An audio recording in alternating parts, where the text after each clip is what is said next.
What up? I don't know who's here. I can't see the name, but what's up, Juniors Leos? Yeah, it's going well, man.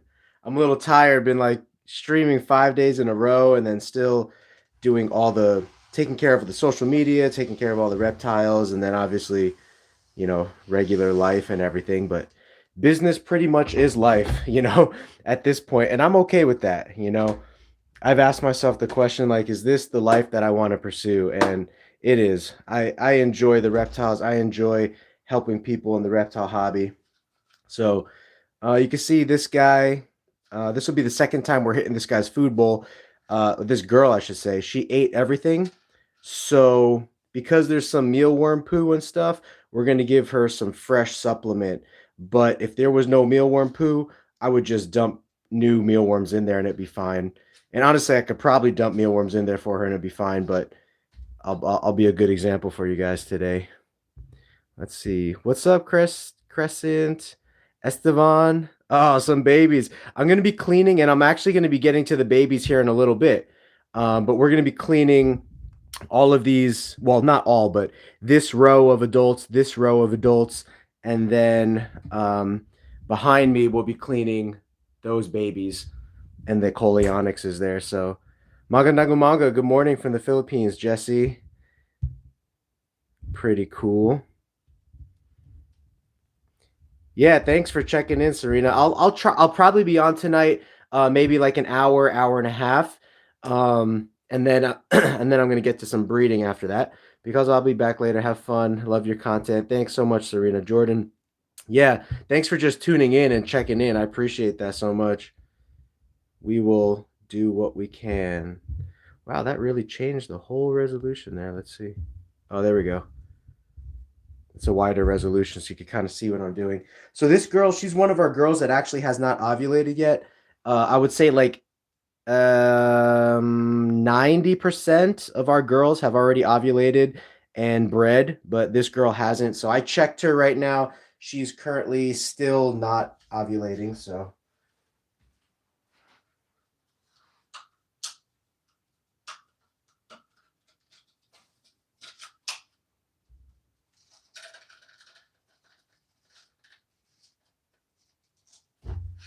and she is going to need some supplementation.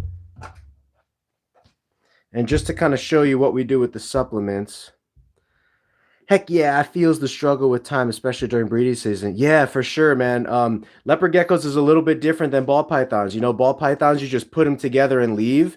But if you really want to be specific about leopard geckos, you have to watch them do it. Make sure they did it so that all of your time frames line up and you know when to expect her eggs so that they don't dry out and so that you don't miss them.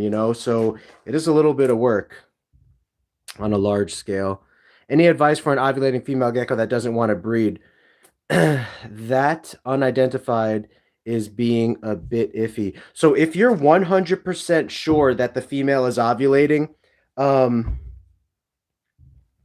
actually, let me speak to that for a second. So here's some of the things that I've noticed with females that give you a problem breeding.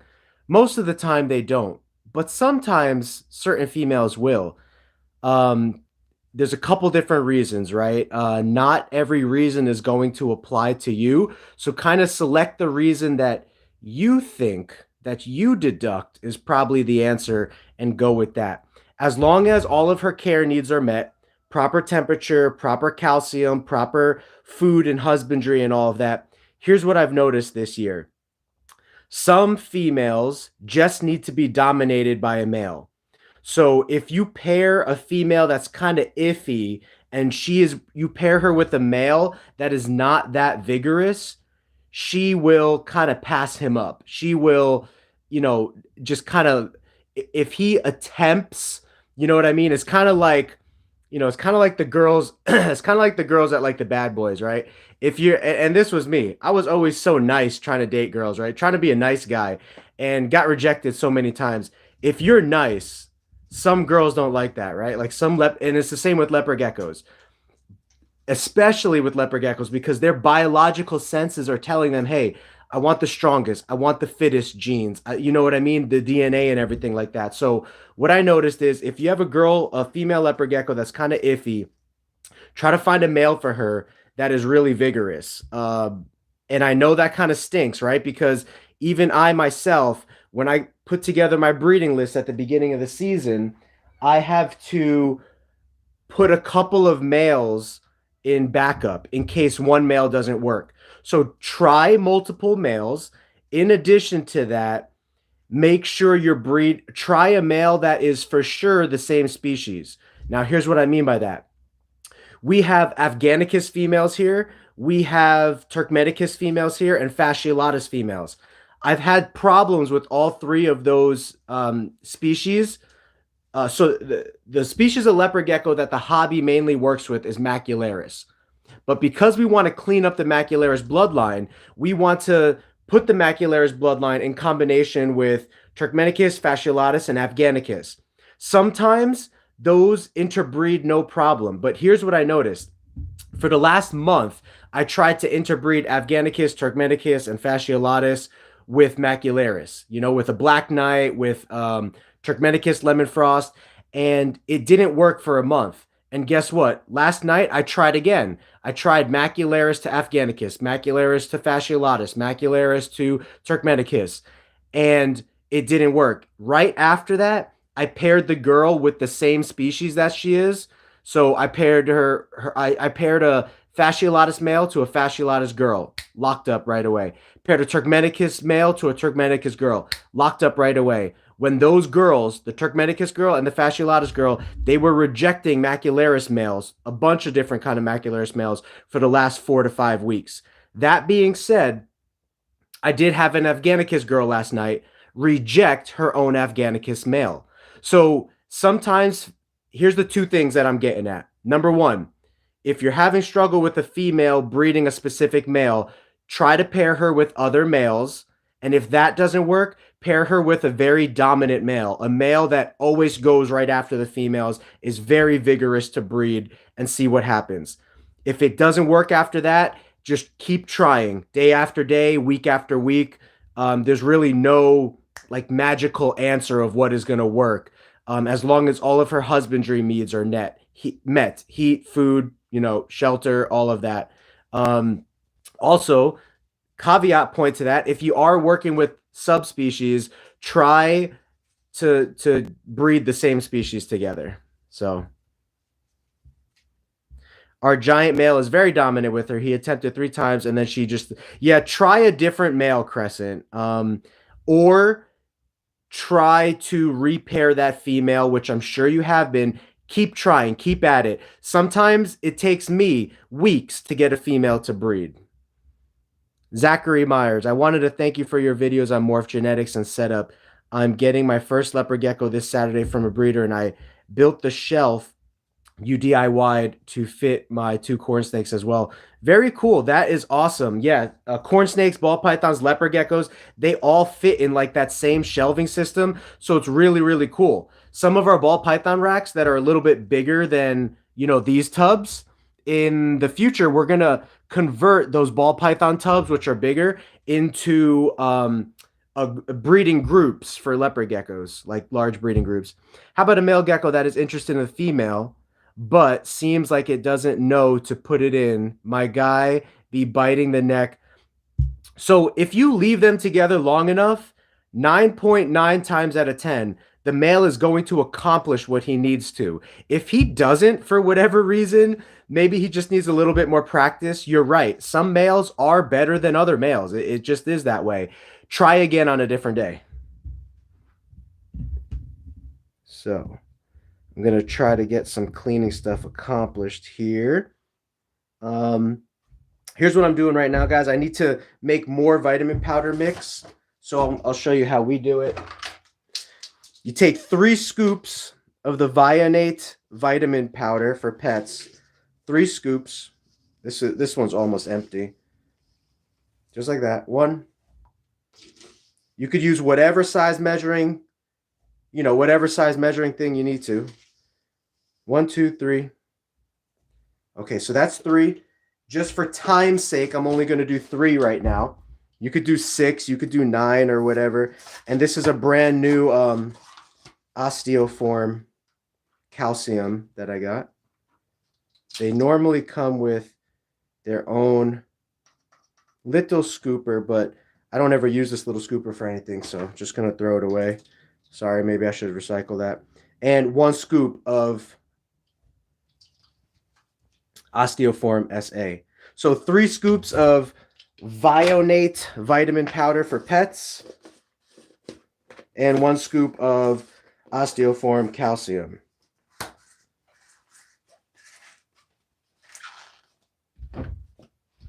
So 3 scoops of this for every 1 scoop of this. Perfect mix. What I miss here? Salamat walang anuman, which means you're welcome in Filipino. I've noticed it also the age. I had 2 of my 9-month-old females and both rejected. They are both 60 grams. Yeah, that's a good gram for the females. This year I've actually had a decent amount of females between 30 to 40 grams lock, and they're only like 6 to 8 months old. So we're kind of, I want to provide data for the hobby as far as the success rate of smaller females locking. And, you know, if we do run into any potential dangers and whatnot, I want to be able to document that accurately for people because, you know, there's some documentation out there, but not a lot. So it's kind of weird. We've tried for a couple days now. We've used a male from 2019, 2018. You know what, Crescent? You're absolutely right. It is weird. Sometimes I don't have answers for the things that go on in my personal collection here. So record everything. And then as a hobby, as a community, we could put all our data together and try to figure out what is going on, you know, kind of like Junior's just said, you know, his girls were really big. 60 grams is really big, but they were 9 months old and they did not want to breed. I have some girls here that are 35 grams and they're vigorous. They're ready to breed. And they're only like 6 or 7 months old. And then I have other, you know, females that are way bigger and they're way older, but they're not as vigorous to breed, or they reject the male, kind of like what you're talking about. So sometimes there is no exact answer because we are dealing with individual spirits. And what do I mean that way? I don't mean that I know that animals have spirits because I don't know if they do for sure. You know what I mean? But what I do know is that every animal is different. They have different personalities. So even though there's, let me answer my wife's call real quick. Okay, I don't know if it stopped the stream. Did it stop the stream when I answered the call? But yeah. So data, guys, data is what we're going for. And oh, when data fails, sometimes it's just the fact that you're working with live animals, and every animal is different, you know? Same with every human, right? Every human is different. So we're actually not giving these guys, we don't, they just got their substrate changed and their water changed a couple of days ago. So we're just doing sprays. We're just doing humid hides and food for today for about 30 geckos.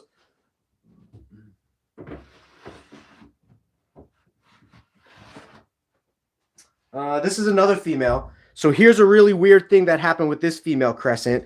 She's a 2nd-year breeder for me. She was a great 1st-year breeder. She produced like 8 or 10 babies for me. I can't remember exactly. This is her 2nd year. She ovulated 4 months ago. She paired with the male. She reabsorbed her first ovulation, and she has never ovulated again since. Oh, sorry. Actually, there was something even more weird that happened.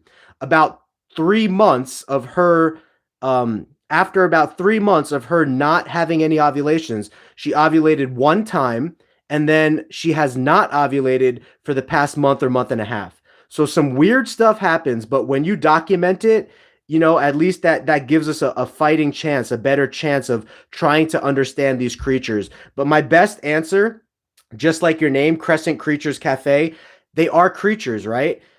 You know, they have different personalities. There's different things going on biologically as well as mentally. So things will vary, things will differ. Yeah, see, I don't see any ovulation there. She needs some worms though.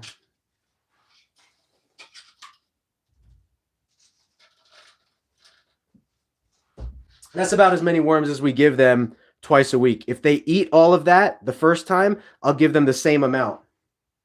If they don't eat all of it, then I will give them less, or I won't give them anything for the rest of the week. But yeah, this girl right here, she produces some nice snows. So my guess, here's my guess with her, she's going to go into ovulation at some point this year. And although it's not right now, that's okay. Remember, when you're dealing with breeding reptiles, think of it on a yearly basis. And this is where it kind of ties into business as well. If you're expecting a girl to breed 10 babies for you, just expect that it's going to happen at some point that year. Don't expect that it's going to happen in season, or don't expect that it's going to happen with every other gecko. Just expect that at some point that this year or whatever year, she will most likely breed and give you babies. So think of it on a 12-month scale. I do not have fire bolds, Jesse. I have white and yellow bolds.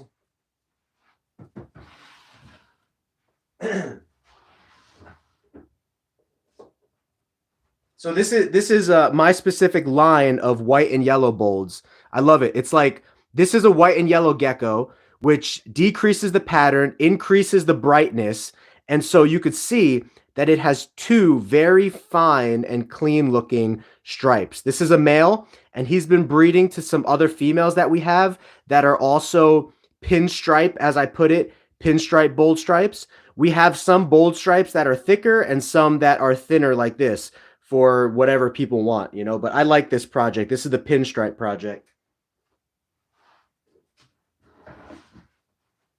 And that male right there, I showed you, he's been a vigorous male for us. He's the son of this girl. This is one of our original line bold stripe females. And now we have about 5 other females in the rotation this year that are white and yellow / bold stripe or just bold stripe. We don't have any fire bolds yet. And so I might get into the fire bolds one day, but I'm not into that specific project right now. I mean, I hope she either ovulates again later this year, since that's how her mother and sisters ovulate. But if worse comes to worse and she has to wait a few seasons, yeah, and great point that you mentioned there, Crescent. That's a great way to think about it. Yeah, if she reabsorbs her ovulations now, she's going to start ovulating again, most likely somewhere between 8 to 10 months from now. So she's still going to be producing for you. It's just not going to happen, you know, right now. Yeah, Jay, I did check your message. You did want the 10 additional female dubia roaches and the 5, I think it was 4 or 5 additional males. I can get that in there for you. The shipping price does not need to increase. So if you want, I'll just send you another invoice later with the additional cost of the females and the males. So I hope that works. I hope that makes sense. Can you message me back, please? Yeah, Jay, we're gonna. I appreciate that, man. Thank you so much for the super chat. Love it. I'm definitely gonna, after this super chat, I'm gonna be getting with you tonight. I thought I did email you already. I think I did email you, Jay. But let me know right now. Check your email. See if it's there. See if you got my message. I'm trying to create Firebolt by pairing Bandit and Hypo Tangerine, since there's no Firebolt here in the Philippines yet. A Bandit, Bandit is basically bold, right? It has bold patterning, and a Hypo Tangerine. That's a great way to do it. Sure, yeah. Essentially, since Firebolt is a line bred trait, you need the best quality bolds and the best quality tangerines moving forward every year to get better and better and better. It's different. I added and went ahead and paid the rest. Okay, thank you, Jay. I will check my PayPal after this, and yeah, we will get you all squared away. The shipping price is not going to change, so as long as you paid for the additional roach price, you'll be perfectly fine. So I hope that helps, Jay. Let me know if you have any questions here live. And thank you so much again for the super chat. I appreciate that.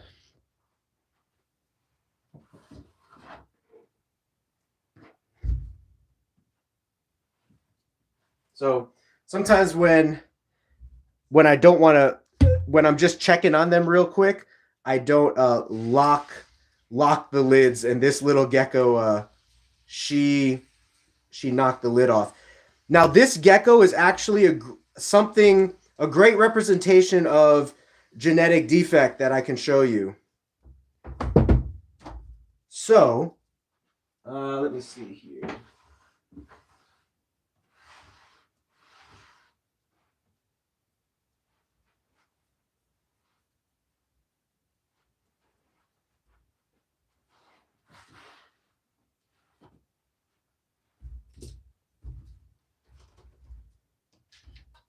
Now, believe it or not, these two geckos are siblings. They're both 2 years old. Does something look wrong here? Yes, this one is stunted. I don't know why she came out stunted. Both of these guys I had shedding issues with when they were young. And I also, they were a little bit slow to get growing. But this girl, she finally grew out, you know, no problem. She's perfect now. She produced 16 ovulations this year as a first-year breeder. Amazing. This is her sister, who's actually a really nice orange-red stripe. She has a red stripe down her back. When this one came out the egg, bright, super orange, and she's in shed right now, but she's normally even brighter than this. But I can't breed her, obviously. She's stunted. Something went wrong with her growth process. I have no answer for it. Is it possibly because tangerines are inbred? Maybe. Is it possibly not related to her genetics and, you know, her genetics as a tangerine, but it's just related to the variants of defects that can occur naturally, even in normal situations? Maybe. I don't have the answer to it, but she is a stunted girl. She's 2 years old, so she's one of our special needs geckos. She doesn't eat so well. I have a short water bowl in here for her because of how small she is.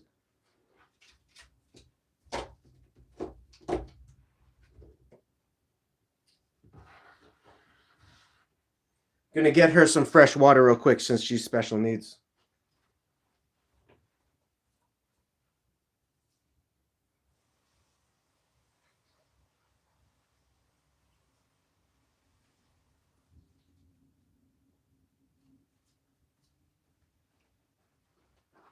So I have about 3 geckos in my care right now for special needs. 2 of them were stunted, and one of them I thought might have had an overload of parasites, but it turns out that that gecko doesn't have an overload of parasites because that gecko went on food strike for 6 months, was pooping green, was getting skinny, and now out of nowhere just decides she's going to start eating again. Her poops are fine. She's gaining weight fine. She's back to normal size. So again, weird stuff will happen, guys. Weird stuff. Sometimes some females will eat less while they're breeding, and it's possible that she smelled all the other females in this room breeding, and it's possible that she went on food strike herself. So again, that's just a theory of a possibility because in the end, sometimes we're just not going to have the answers. I know it's probably not the answer you want to hear, but I always like to, you know, go back to that default. These are animals, right? And, you know, it's just like a doctor diagnosing a human. Sometimes we don't have all the answers. We do our best to try, but do you have any tangerines available? Junior, we will have some this season. But as I've been explaining to everybody on the live chats, we want to bring the best quality and the best pricing for the community as a whole, or at least for our niche in the community, you know, for our fans, for our followers, for anyone who loves this hobby. For us to do that, we need a high amount, excuse me, for us to be able to bring people the best pricing and not be charging like $500 for a tangerine, but rather be hitting that $300 to $400 range for like top quality, we need to have a lot of breeders in our rotation. So we have about 100 geckos in our rotation this year. We have about 300 babies that we're expecting. We want to keep about 200 of those babies that are going to be females, and we want to put them into breeding for next year. So that because we have such high quantity and good quality, we can then sell it for better prices because we're not as needing to support, you know, the expenses of the business. We're not as needing high dollar amount since we are going to be selling more at lower dollar amount, if that makes sense. Plus, you know, my prices and the prices that I'm setting for the company moving forward are prices that like I would feel comfortable paying, or prices that I think that that gecko should be priced at. Sometimes I see like tangerine geckos and stuff that are priced like $800, $900 for high quality, high contrast tangerines. That's okay. I mean, I understand quality pays, right? But my goal is to help people in a more affordable range, because I believe we can get more people in the hobby and get more people excited about reptiles as a whole if really cool stuff is more appropriate, more balanced priced, more available priced, you know? And that doesn't mean everything, because there's always going to be a market for the higher end stuff, such as black knights, lemon frost crosses, etc. But your common stuff that's been in the hobby for 20, 30 years already, like tangerines, bold stripes, white and yellows, snows, super snows, you know, my goal is to try to bring as fair pricing as possible with that. So I'm going to go rinse my hands real quick. I'll be right back.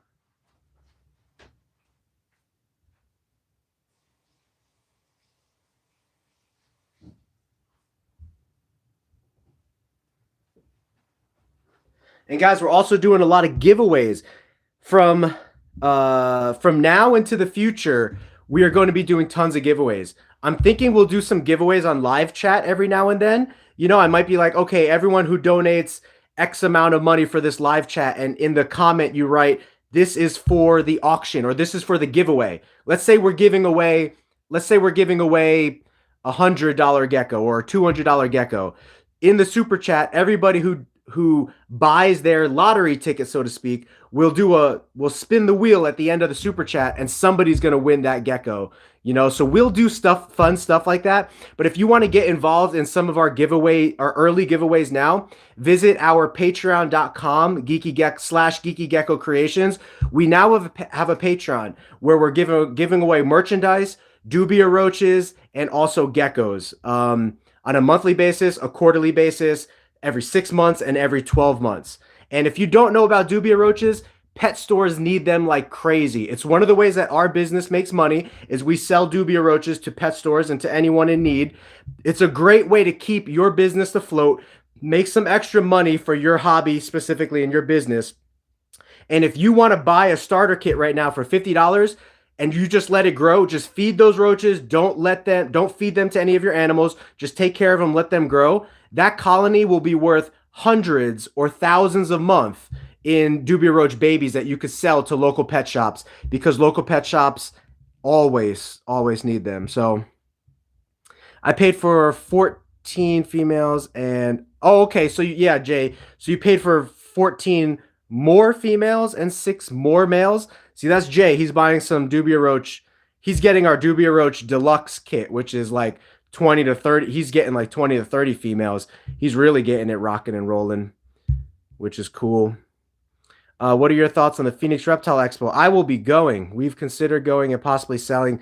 Yeah, so actually I learned some interesting stuff about reptile expos from a pet store owner recently. Did you know the Phoenix Reptile Expo, which I'm in Arizona, Phoenix is our main city, but any state that you are in probably has a Canadian Reptile Expo, Detroit Reptile Expo, Florida Reptile Expo, whatever city. Did you know that reptile expos are not hosted by reptile organizations?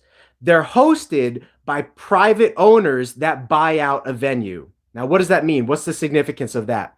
A private owner or a private buyer is somebody that goes to a hotel or goes to a convention center and says, hey, I want to buy this convention center for this weekend, and how much is it going to cost? And that person buys out that convention center. And then guess what? They sell tables to vendors. So as a vendor, like let's say GeekyGeckoCreations wants to buy a table or a couple tables at this show, The host of the show makes money off the vendors. The host of the show makes money off of sponsors like ZooMed and Zilla and all the reptile companies, you know, that are out there.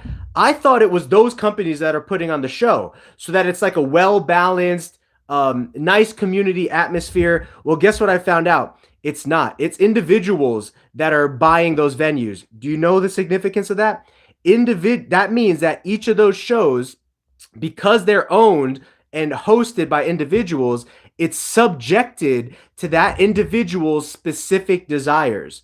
So we have two shows out here in Arizona that are huge.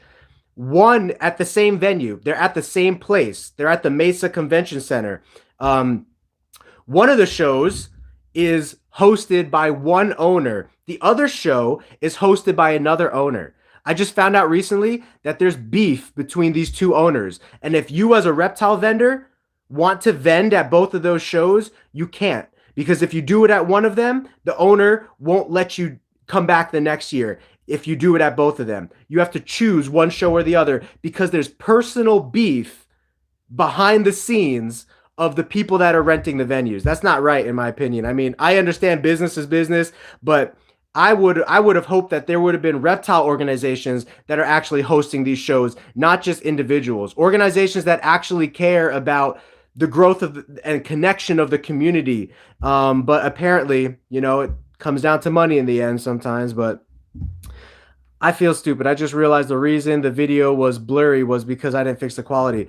Oh, thank you. You know, I've been watching back some of my videos on the live streams, and sometimes they're blurry. I feel like sometimes when I put animals in front of the camera, it comes out blurry. So I apologize if that's also my fault, but I'll try to get that figured out because we don't want blurry animals, right? I just want to let you know I bought 14 more females, 6 more males, and was just curious if you could toss 2 for females as well. Yeah, no, I'm definitely going to give you some extra. Whenever you buy dubias from me, I'm going to give you extra just in case some don't make the transit. So now it's a total of, I think, close to 30 females and 10 males. I'll see if that will fit in the small box, Jay.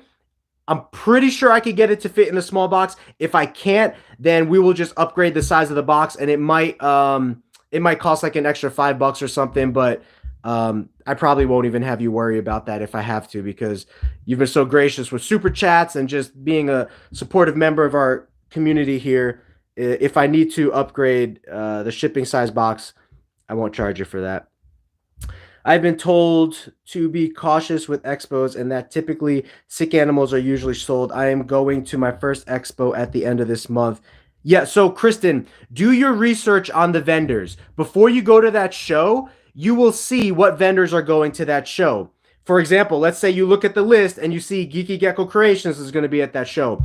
Go to GeekyGeckoCreations website. Go to their Facebook page. Go to their Instagram. Look at the reviews that people are saying, because I have also heard some horror stories about people getting mites on their snakes, parasites in their animals.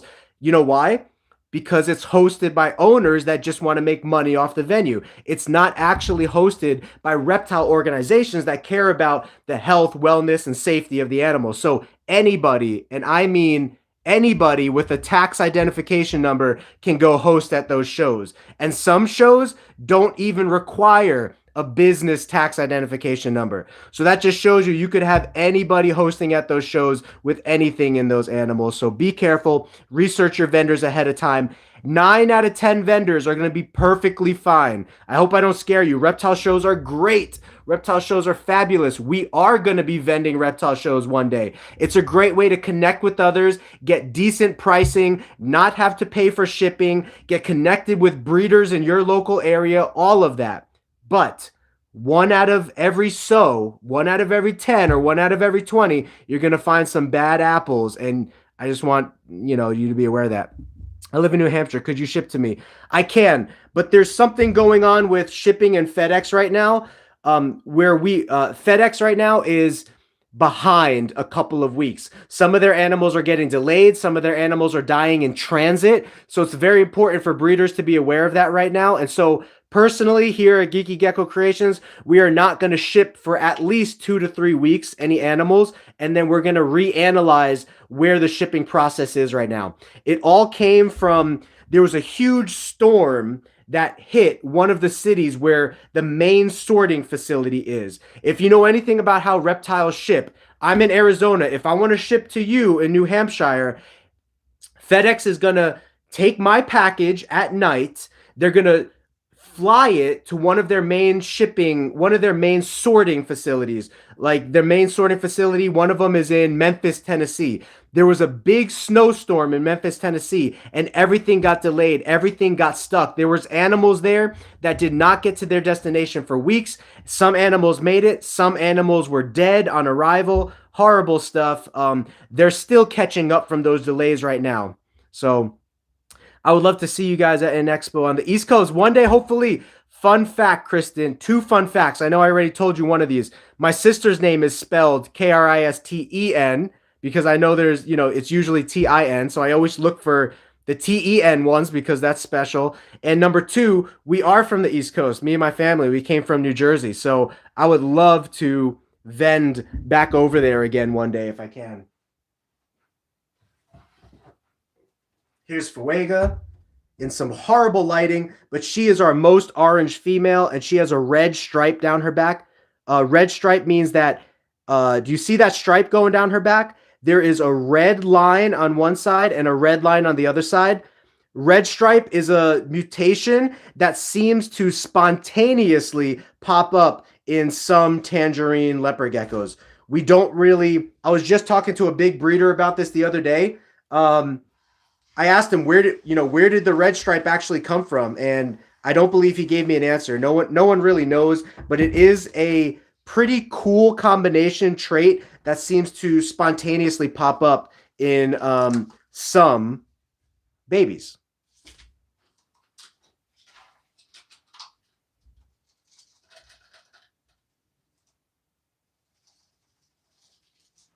And it spontaneously popped up in our collection is why I said all that. The mom of this girl and the dad of this girl, neither one of them have red stripe. So for the baby, for her to get red stripe was amazing. Yeah, she is really beautiful. She's a first-year female too, and she's a big girl. She's perfectly a good size. We wanted to incubate some males from her so that we can have some of the best quality males in the game, Her first clutch, bad. Her second clutch, bad. Her third clutch, 1 egg was bad, 1 egg was good. And if you looked at my Instagram, that was the baby that accidentally cut itself open while shedding, and its guts spilled all over the place and it died. It was pretty horrible. Its fourth clutch, I think, is bad. The fifth clutch, I think, is good. And the sixth clutch, I think, is bad. So any of our tangerines are going to average between $200 to $400, depending on the quality and depending on how many genes are in there. Just to give you an example, this would absolutely be a $400 girl because she's high orange, number 1, but she also has the red stripe on her, number 2, But again, our goal, if we can produce numbers, the more numbers we can produce, the better pricing we can produce. I know that that's already a fair evaluation for her because I've seen animals from other breeders of this same quality. They will sell for $600, And so personally, the value that I want to bring to our customers and our loyal fans, I want to bring you quality geckos for quality price. And that's what all the super chats help with. It helps keep this business afloat so that we can bring you the best quality geckos for the best pricing. And I don't have to sell geckos for $500 or $600 just to stay afloat. Is it true if you have too many male dubia roaches, they will fight? That is true, and overwhelm the female. That is true. What is a good ratio for them? So even though that is true, Dimitri, I don't pluck out males or anything like that when I have my dubia roach colonies. You see that? These are 2 dubia roach colonies behind me. 2 dubia roach colonies up there. 3 dubia roach colonies down here. I have not picked out any males for the ratio, but if you do want to do a ratio thing, it's 1 male to every 3 females. 1 male for every 3 females. The reason I don't do the ratio thing is because when I look in here, I'm okay with the ratio. I'm okay with the amount of males to females that it looks, because as those babies, I've just been growing this colony for 8 months now, and as those babies grow up, they grow up to about a 1-to-1 ratio. You know what I mean? One male to one female, or one male to two females. Here's how you get less males in there. Take your males out from, like, let's say this was your only bin and you want to make sure that there's not an overabundance of males in there. Instead of taking all the time to count out every male, thousands of them, which would take forever, sell the males or feed off the males to your animals. So I will go into that bin right there, and periodically, I don't feed dubia roaches to my geckos much, but periodically I'll go into the bin, I'll grab males and feed the male dubia to my breeder females, my breeder males. I'll feed them to my Savannah monitor, my bearded dragon, my sailfin dragons. My tegus. I will feed those males on a small basis to my other animals, so that I know, at least at least mentally, I know that there's less males in there than females. And that's how I monitor my roach collection, at least for right now.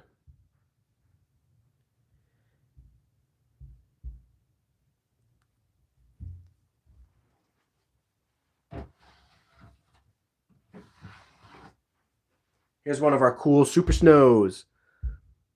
I know it is probably not good, but I'm curious, what would happen if you breed a male with a female, then the next week introduce her to another male? She would have both sperm of the male inside of her, and there's a chance that you would there's a chance that she would have babies from both dads.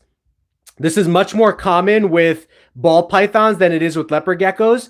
Usually with leopard geckos, only one male's sperm will father the clutch. It's not that common where you will find like two different male sperm fathering the clutch. But in ball pythons, you can actually get two male sperm that will father different eggs. So, like, let's say 3 eggs will be from one male and 4 eggs will be from another male. It is possible. So I would suggest not doing that if possible, if you want, if you want to just keep like a close eye on genetics and whatnot. Average tank size, I would say for an adult gecko, 10 gallon. 10 gallon for one adult leopard gecko. Either a 5 to 10 gallon for one adult leopard gecko. If you're keeping a group of geckos, like 3 or 4 geckos, then you'll want like a 20 to 40 gallon tank. We keep all of our geckos here, as you can see, in 12-quart Sterilite containers. These Sterilite containers are 16 inches deep. They're 11 inches wide, and they're about 6 inches high. And they're perfect for one gecko in a breeder setup. That's for a breeder setup. Could we see that male Tangerine I really want? I'm sorry, absolutely in love with him. Yeah, so I'll see if that guy winds up putting the down payment on him. But the guy's supposed to be sending me the down payment for this guy right now. He is a really cool male. Like I said, I always try to give really good pricing. I know that, if I looked at this quality and I saw this quality on some other websites and stuff, I know that I would see them for like $300 to $400. But this guy's for sale, $250 was for sale. I just can't ship him yet because of the storms. So we'll see if that guy doesn't put the down payment on it, then he's yours. My wife is mad at me because she says I do too many live streams and it's stressing me out. And I was showing you. Oh, I have you here. Say hi to my wife. This is my wife, Whitney. Hi, guys. And our cat always follows her. So here's our cat. But yeah, Whitney loves me. It is a lot of work around here, guys, taking care of all the animals. It really is. I'm in here every single day till 2, 3 o'clock in the morning. From the time that I get up, I usually get up about 9, 10 o'clock. And from the time I get up until 2, 3 o'clock in the morning, I'm running social media, I'm running care, I'm running shipments. And, Whitney kind of sees me go through all that. And she's like, you need to rest today. But I told her, I was like, I need to clean the geckos. Like, I just have an inward desire for me. I need to clean the geckos. And then I want to provide live streams for you guys and stuff, you need to rest. She says I need to rest. But You guys really seem to like the daily live streams. I like interacting with you. It's another little way that obviously our company can make a little bit more money, cover some more expenses. You know, that is part of the business, right? You run an operation, expenses need to be covered. We need to live and support ourselves. So, but this is it, guys. I mean, I'm doing this full time now. I want to be doing this full time the rest of my life.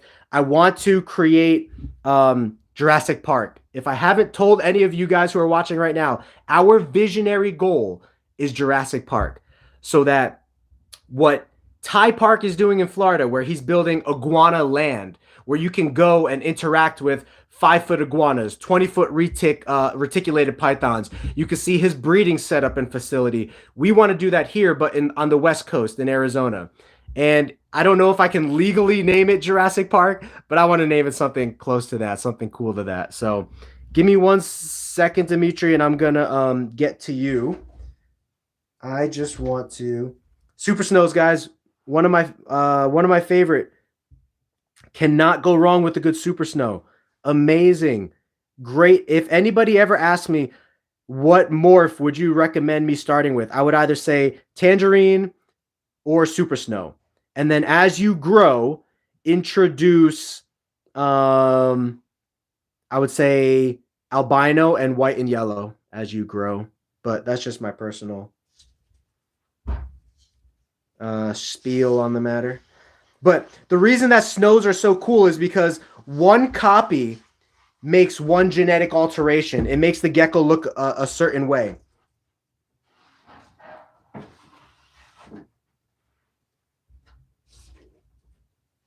So one copy of the snow gene makes the gecko look like this. 2 copies of the snow gene makes the gecko look like this. It loses all yellow and it loses all green, all coloration, and it becomes purely black and white. It is so cool.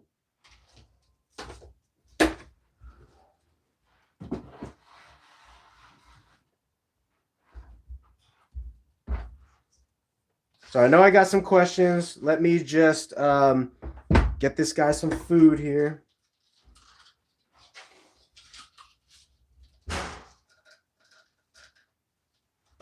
Again, if you missed it, we give that many worms, which is probably 40 or 50 worms, 2 times a week. If the gecko does not eat all of these worms, when we check 3 or 4 days from now, I won't give him any new ones, or I'll just give him a little bit.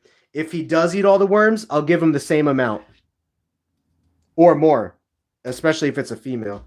And then you just sprinkle some powder, some of the vitamin mix, calcium mix powder on there.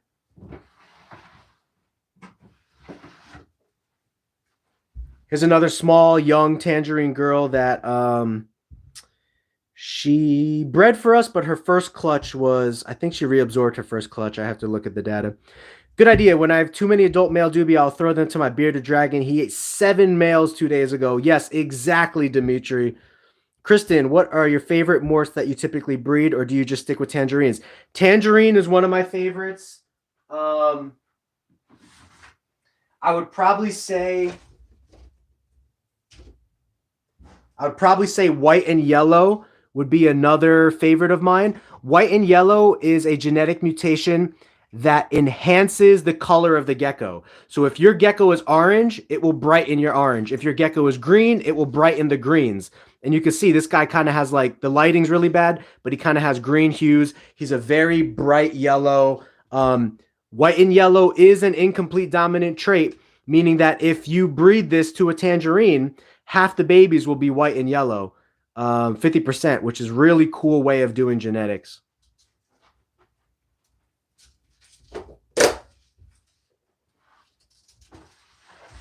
But Kristen, we work with everything cool here. Everything that I have personally taken a liking to in leopard geckos. Bold stripes,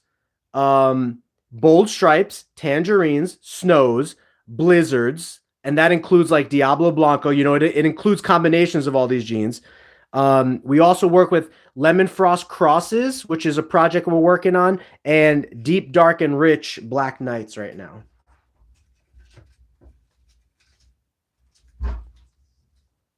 Sounds like John Jay and Rich, but it's deep, dark, and rich black knights.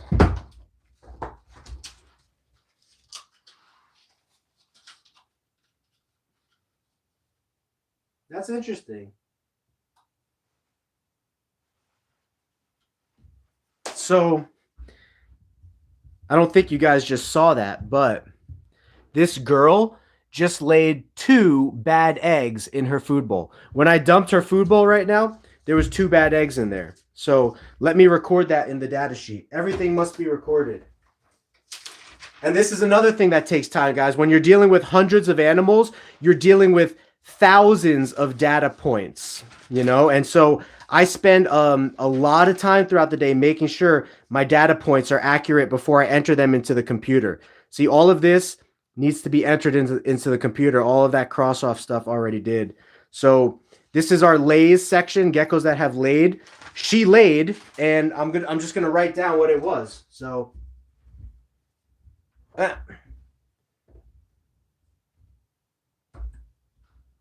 well, actually, I already have her on that list. So maybe those eggs were from those eggs could have been from a different, that could have been from yesterday. Let me see.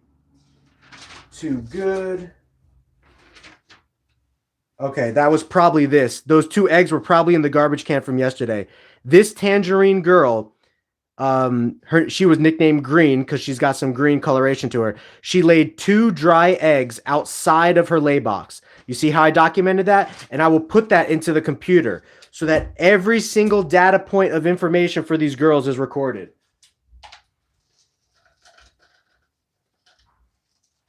Again, that many worms.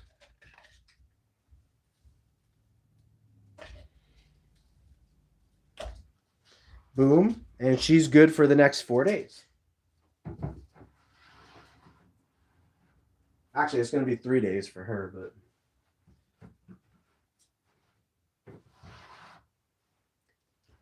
Now, here's another white and yellow daughter of that male Zeus. You could just see how the white and yellow just really creates a lot of beautiful, bright contrast. It makes the pattern start higher up on the gecko's body. So about from the mid of the gecko up, and it just cleans up the pattern so nicely. It brightens up the pattern. Kind of like what Desert Ghost does in ball pythons.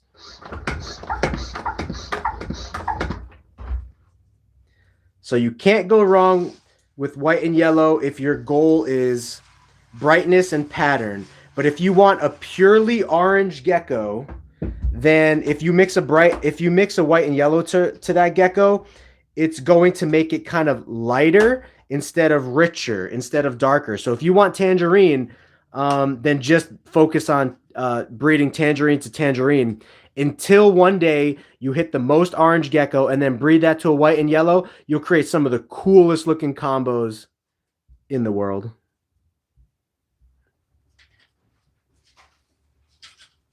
And that's what we're doing too. That's why we're making and holding back so many Tangerine girls this year, is so that we can put white and yellow into Tangerine heavily and, you know, create some of the coolest combinations. So she's prego. I'm gonna give her a little bit more.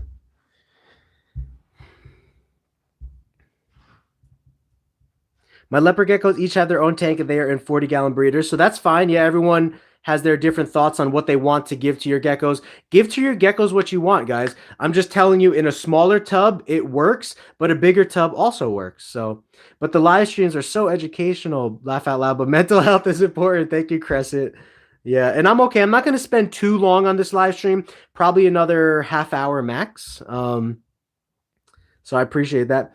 Where would you recommend to buy a leopard gecko? Where would you recommend to buy a leopard gecko? PetSmart. So Drop the Gloves. There's a really cool market website. Maybe one of you guys can type it in for him, because I can't type right now since my phone is doing the live stream. At least I haven't learned how yet. Morphmarket.com. I have videos in my YouTube history that show you how to use morphmarket.com. I have 2 different videos, and it's breeders across the nation that will ship to your door or to your city overnight, and they have good reputation. They have starred rating on Morph Market. Morphmarket.com, if you don't know yet, it's the #1 place to buy a reptile in the United States.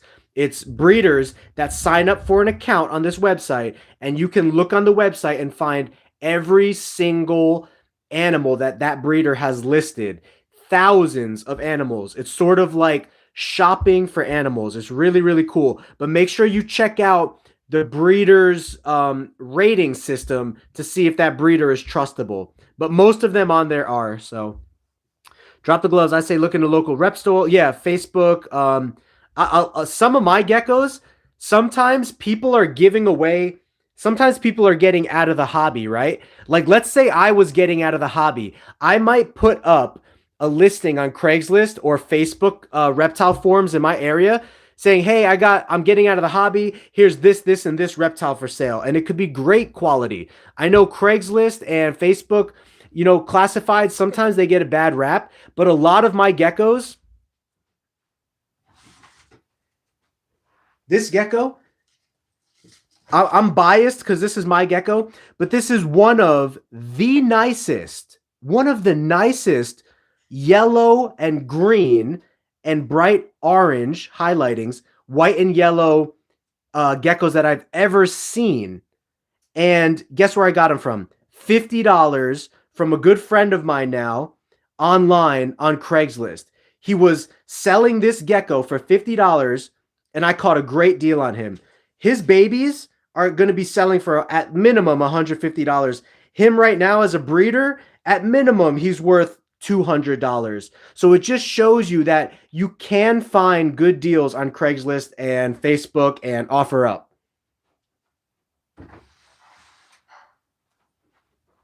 But you can also find bad ones. So that's why I recommend Morph Market, because most of the time you're going to see the rating that that breeder has. But if you're brand new to the hobby, I would actually recommend Craigslist or Morph Market. That way, Craigslist or Facebook. That way you can kind of get used to Morph Market, learn how to ship reptiles, like learn how to receive shipping of reptiles. It takes a little bit of time to learn all that, and you can kind of grow into the hobby while finding some cool local treasures in your area. And just buy what you like. This was another girl that was a runt. She started off small. Now she's putting on a lot of size, and she's no longer, she's still small, but I would not consider her a runt. She's putting on size now normally, and her weight gain and size is picking up dramatically. And I think she's going to make a full-on comeback and be a breeder for us even later this year. Yeah. Those are clean. I do need to get those, like folded and onto the bed. I appreciate that. If you want to throw them just onto the bed or whatever, I can fold some too. But they're all clean. Sometimes personal life backs up, guys. I mean, laundry, cleaning the house. My wife is so amazing because she works a full-time job, and then she takes care of all that, because literally I'm home all day, but literally I have no time to sweep the floor, no time to clean up after myself. It's horrible. So sometimes she yells at me. Don't tell her I said that. She yells at me for not cleaning up after myself, but she has the right to do so. I need to make time. But running an operation like we're running, just in case you're curious about doing it, sales are not guaranteed. You have to work very hard for sales, but they will come. I don't want to shy you away. Anybody can be a breeder. Anyone can sell, but you do have to market yourself, which is why I like to spend a lot of time doing YouTube, social media, making content, because it helps put your name and brand out there. But also, I just enjoy teaching and sharing knowledge with others. So that's one of the reasons I do it as well.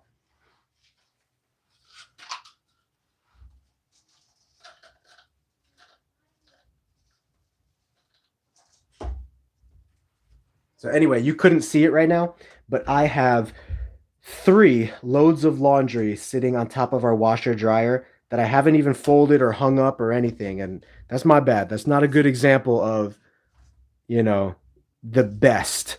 But, to cut myself a little bit of slack, my wife knows how much time and effort I put into the reptiles to make things as great as possible, clean, healthy, promote the business. She knows, and she cuts me a lot of slack for that. So.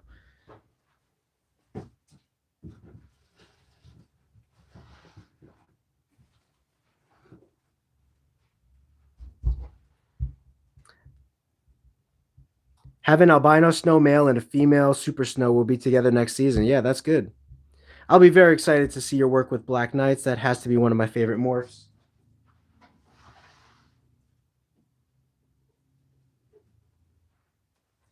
Yeah, so it's pretty hard to find a really dark male Black Knight, but this one is almost as good as it gets. So this is our male. We have 6 females that are going into breeding.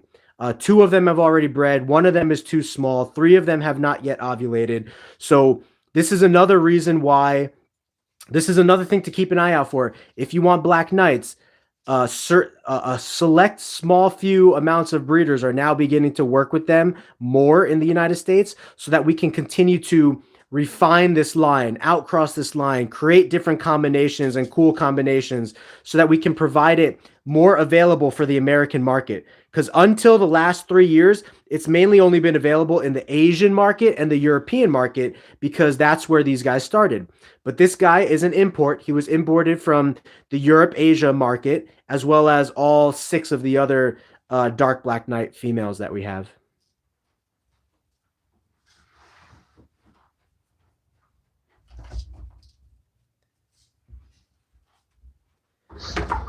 I wish I had someone here to read the questions. I will one day, guys, when I have employees one day. And then anyone who's interested can fill out an application and apply. But as of right now, it's my cousin helps, who's my business partner. You know, he helps to with some of the oddball care stuff. Right now, actually, as we speak, he's making racks. You know, because he doesn't live here, so obviously he does what he can from a distance, and he also comes over and helps clean when I get behind. But he helps financially, he helps physically by making racks. He helps mentally because he's a very smart guy. He's a doctor. He knows a lot naturally about genetics and the practice of medicine, and a lot of that research, study, and data, and just a lot of that mental strength that he brings to our brand is great.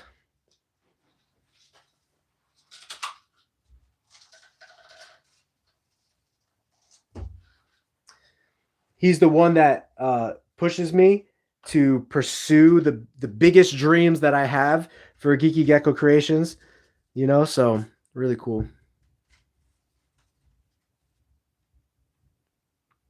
Anthony. So my leopard gecko just laid an egg outside of the lay box. That happens, Anthony. It's dented a little bit. That's probably because it's dry. I Googled how to fix it, and it said put a paper towel over it, and I came back to find it with mold on it. How long was that paper towel sitting on it, Anthony? I would actually not recommend putting a paper towel over it.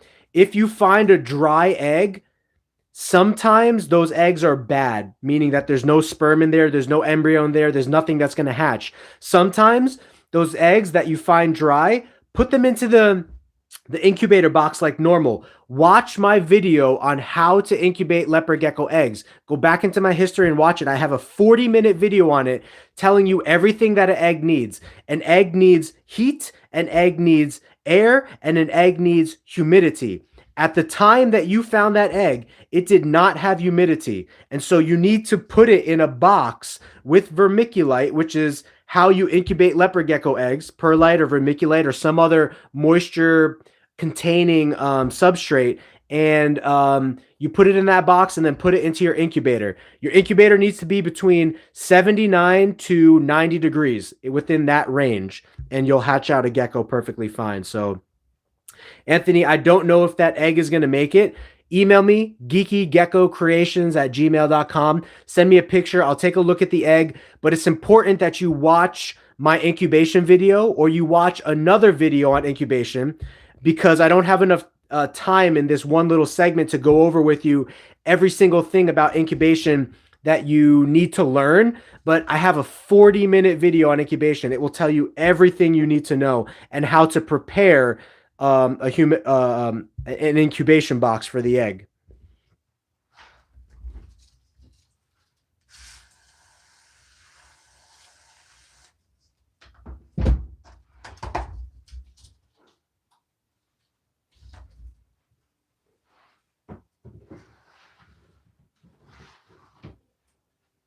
See, this is one of our female black knights.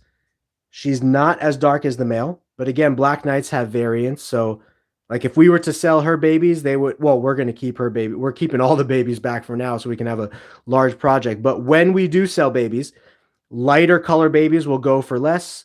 Heavier color babies will go for more. So we still paid. I mean, we still paid. I think it was $2,000 for this girl as an adult. Black knights are still super expensive, but again, we want to have so many black knights that we can drop that price closer to the $1,000 mark, so that more people can get in and more people can work that project and have fun with it. Is it bad to not have a hide box? Yeah, I always like to have a hide box like this that for humidity. They need this for humidity.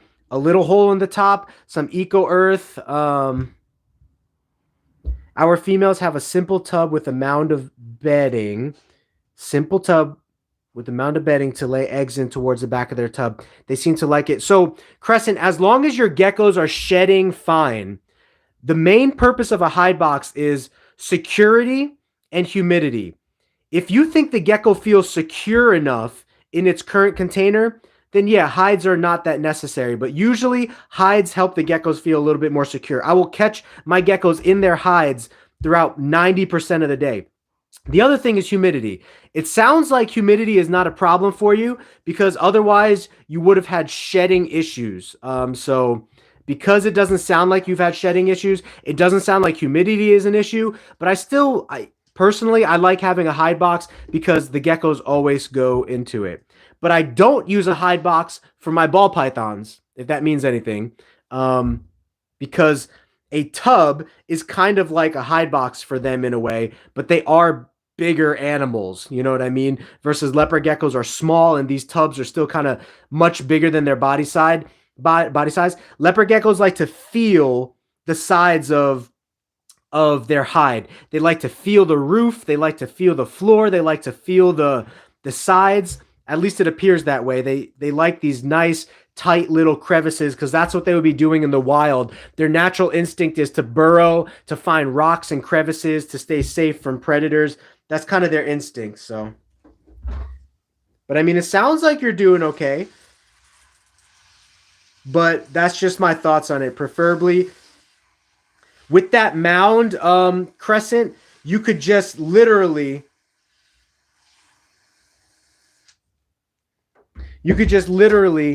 I used to have little like the microwavable stuff that like the microwavable food bowls, and I would cut a door in it, turn it upside down, and then the gecko can have the mound of dirt under it, and then the hide box to go into. Does that make sense? So it would be like taking this, removing the dirt, flipping it upside down. You flip it upside down, you cut a little door in it, and then put that on top of the mound. And the gecko will just be able to go in there for some pure darkness throughout the day, you know?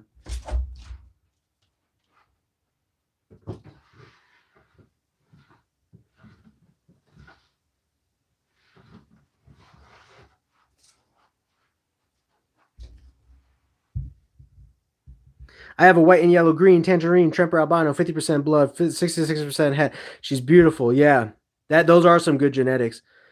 Do you guys know what to do? My gecko has only eaten a little bit this winter, but not losing weight. Sometimes they just eat less, Tyson. I was just explaining that. I had a gecko that went on an adult female. She went on a 6-month hunger strike. She was pooping green. She was getting skinny. I thought she had an overload of parasites, but out of nowhere, 6 months later, she just starts eating. And so sometimes that happens, you know. It's not necessarily the food source. It's not necessarily anything you're doing, but make sure all of her husbandry needs are met. Make sure she has a 90-degree hotspot. Make sure she has a humid hide. Make sure she has food with supplementation. Make sure she has fresh water 2 times a week. And if all of that is taken care of, don't sweat it, especially if she's not losing weight. In the wild, these guys go into brumation for months. Think about that. They don't eat for months. 3 to 4 months in the wild, while Afghanistan, Iraq, Iran, the country that these guys are from, when those desert environments get 30 or 40 degrees for a 4-month period, These geckos are not eating. They go underground, they sleep for 4 months, and then they come back up and eat. So hope that makes sense to take some worry off of your mind.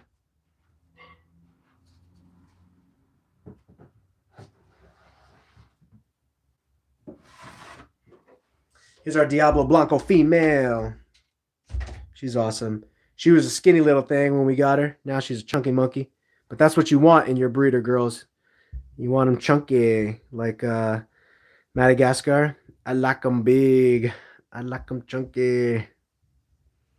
I had a co-worker told me, an evil, that I feed live bugs to my reptiles. Yes, there are going to be those people that think that. It's so funny, this hobby that we're in, there's so many naysayers and so many like snooty attitudes. And that's another thing that I don't want to have on this channel, you know? I want my channel to be non-judgmental, a place that people can come and learn. We make mistakes. I've made mistakes, you know? But we just want a non-judgmental atmosphere that people can come into, have fun, learn more, see some cool animals and reptiles. Yeah, I'm not about all that judgy stuff that happens. But I'll just tell them, circle of life, you know? Circle of life. What about, if they really want to get snooty about that, what about us as humans who eat animals, you know? Does this person eat meat? Okay, you could tell them, well, what's your excuse for eating meat? And if they eat plants and vegetables, tell them, okay, don't you know a plant is alive? How could you eat something that is alive? Trees, do you know there's certain trees that let off chemical reactions when they know that other trees by them are being cut down? Like a tree is a living organism. It's a living thing. Just because it doesn't have blood like we have blood, you know what I mean? So it's the circle of life. It's just the way of this world. Things live off of each other for energy and for resources, you know? And sometimes we get locked into such a narrow perspective that we forget, okay, yeah, I eat meat. I eat plants and trees. I've done bad things, evil things, you know what I mean? So who am I to like judge somebody else's way of life? So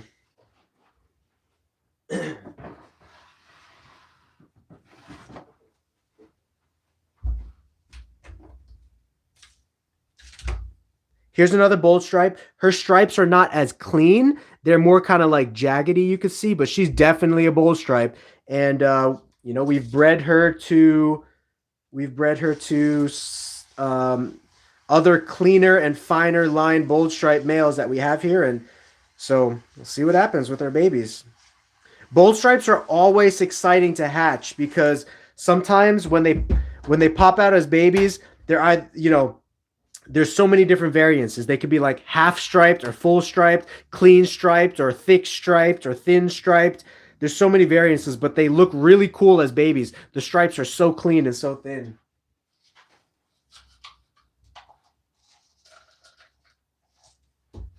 See, since this gecko did not eat all of her worms,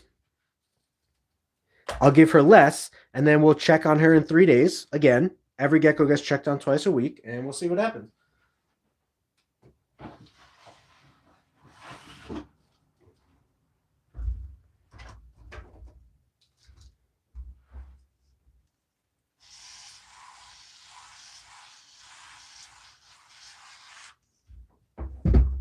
So you want the humid hides moist, but not soaking wet. This gecko ate like nothing. So we're actually just going to give her very little. Why waste the worms, right? And then if she eats all of that next time, then we'll give her more. And that's how it works. Some geckos are weird and go on strike, Tyson. There was a gecko that didn't eat for half a year and somehow was okay. Yep, that was same with mine. In the wild, sometimes geckos would brumate. Exactly. See, I'm reading these comments. I'm behind you guys. Thank you for helping and tuning in with everybody because you guys are just as much a help to people as I am. If you have some helpful knowledge and information, then share. The more we share, the more this community grows. You know, the closer we are as a community, the more it grows, the more people have fun and have a good time with each other. I'm nervous. Somebody told me it was something called brumation. Brumation, yeah. If it is brumation, they will like straight up go to sleep. Like they won't be out and about. And if it is, just just give the gecko its time. Still provide for it fresh water, fresh food, heating. Provide for it all of that. But if it chooses to forego all of that, then don't worry too much. Yeah, even though they are not in the wild, they can still. Yep, yep. They do sense the seasons changing. They have a great way to like somehow feel the pressure changes in the air. I think whatever cold air is obviously cold air is maybe a heavier, thicker pressure than hot air. I'm not sure, but they feel it. It's nothing to be scared over. Keep a close eye. With the geckos in the bins, they do not have UVB. They do have heat. There's the heat source. Thank you, baby. I'll be done soon. I gotta go soon. My wife is calling me to dinner. Thank you, hun. So this is a heat source. We actually sell this now. FlexWatt heat tape is the #1 and the safest heat tape that is sold in the world right now. And you connect it to something called a thermostat, and that controls the temperature. See, we have it set to 97 degrees, meaning that as soon as that heat tape hits 97 degrees, it cuts the system off. When it gets cooler than 97 degrees or like 96 degrees, it turns the system on.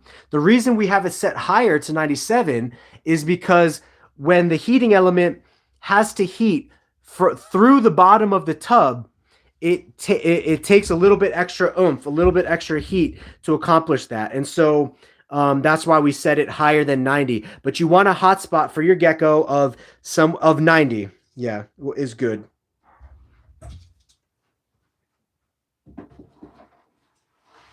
Hun, how many minutes? Oh, okay. All right, dinner's ready in 2 minutes, so I'm going to answer the last questions here. And then that'll be it for the day.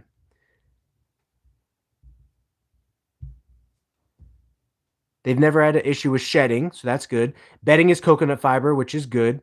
I know it's coconut. Our females kind of avoid hides and throw them around. Yeah, if they do, then don't worry about Crescent. Don't worry about it, Crescent. It sounds like you have some pretty cool data there. It sounds like it's working for you. And as long as you're not experiencing any problems or issues that you can see, then that's perfectly fine. You know how we keep our geckos. We keep our geckos on newspaper. So basically that means that we need to have a humid hide in there, So yeah, no problem. Thank you for joining, Kristen. So I'm actually going to tune out now, guys, so I can catch dinner with my wife, get back to cleaning and breeding so we can provide those wonderful quality geckos for you guys. So thanks so much. If you have any questions that I did not cover, email me, GeekyGeckoCreations@gmail.com, or message me on Facebook or Instagram, and I will get back to you as soon as I can. I try to get back as soon as I can. So we'll see you, Crescent. Have a good time packing, and I will keep you updated on that mail. So good night, guys. Thank you so much. Love you guys. I'll see you guys in the next live stream, probably tomorrow or this week. We're going to have plenty. So see you guys next time. Bye.